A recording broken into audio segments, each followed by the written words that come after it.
Hi friends, இந்த கீரை என்ன அப்படின்னு தானே பார்க்குறீங்க. ஆமாங்க, இதுதான் அம்மன் பச்சரிசி இலை அப்படின்றது. காய்கறிகளை விட கீரையில் அதிக ஸ்ட்ரென்த் இருக்குது அப்படின்னு சொல்லுவாங்க இல்லைங்களா.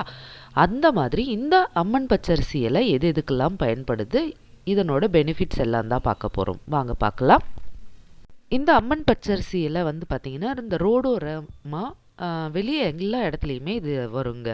நம்ம தோட்டத்துலேயோ எங்கேயோ இந்த வெளியே பார்க்கும்போது கூட இது கிடைக்கும். முகப்பரு இருக்கவங்களுக்கு இந்த அம்மன் பச்சரிசி இலை வந்து ரொம்பவே யூஸ்ஃபுல்லாக இருக்குங்க. அது மட்டும் இல்லைங்க, இதை வச்சு நம்ம வந்து இந்த தோல் சர்மம் எல்லாம் கூட எண்ணெய் பிசரெல்லாம் கூட இந்த பவுடராக ஆக்கி கூட நம்ம அப்ளை பண்ணோம்னா முகமும் சர்மமும் நல்லாயிருக்கும். அப்புறம் மரு இருக்கிற இடத்துல கூட இதனோட பாலும் இந்த இலைகளையும் நம்ம அப்ளை பண்ணும்போது அந்த மருவெல்லாம் கூட காணாமல் போகும் அப்படின்னு சொல்லப்படுது. இதில் அவ்வளோ மருத்துவ குணங்களாக இருக்குங்களாம்.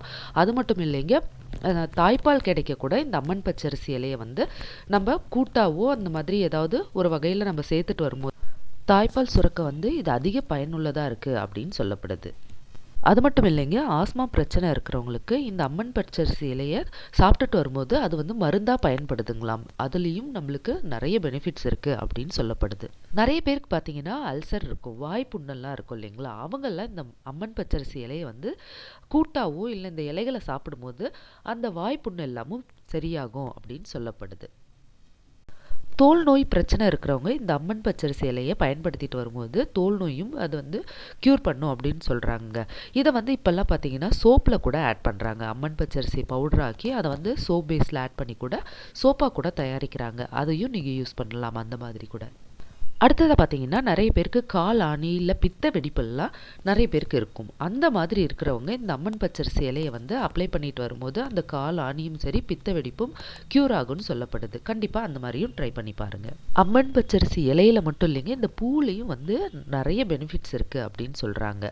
இந்த இலைகளை வந்து நம்ம நல்லா பேஸ்ட்டாக அரைச்சி அதை வந்து ஃபேஸ்க்கு அப்ளை பண்ணும்போது பார்த்தீங்கன்னா தோல் நோயாக இருக்கட்டும் மருவாக இருக்கட்டும் இது எல்லாத்துக்குமே இது வந்து ரெமெடியாக இருக்குது அப்படின்னு சொல்லப்படுது. இந்த அம்மன் பச்சரிசி இலையை வந்து காய வச்சு நீங்கள் இந்த மாதிரி பொடியாக்கி வச்சுக்கலாங்க. அதை வந்து தண்ணியில் போட்டு இந்த பொடியை கலந்து கூட குடிக்கலாம். அதுலேயும் நல்ல பெனிஃபிட்ஸ் இருக்கும். கண்டிப்பாக இந்த அம்மன் பச்சரிசி இலை கிடைச்சா இந்த மாதிரி எல்லாம் ட்ரை பண்ணி பாருங்கள். சோப்பில் கலக்கலாங்க, இந்த பவுடராக ஆக்கி நீங்கள் ஸ்டோர் பண்ணி வச்சுக்கிட்டிங்கன்னா நிறைய வகையில் இது யூஸ் ஏகப்பட்ட நன்மை இருக்கிற இந்த அம்மன் பச்சரிசி இலை கிடைச்சா மறக்காமல் இது எல்லாமே பயன்படுத்தி பாருங்கள். தேங்க்யூ.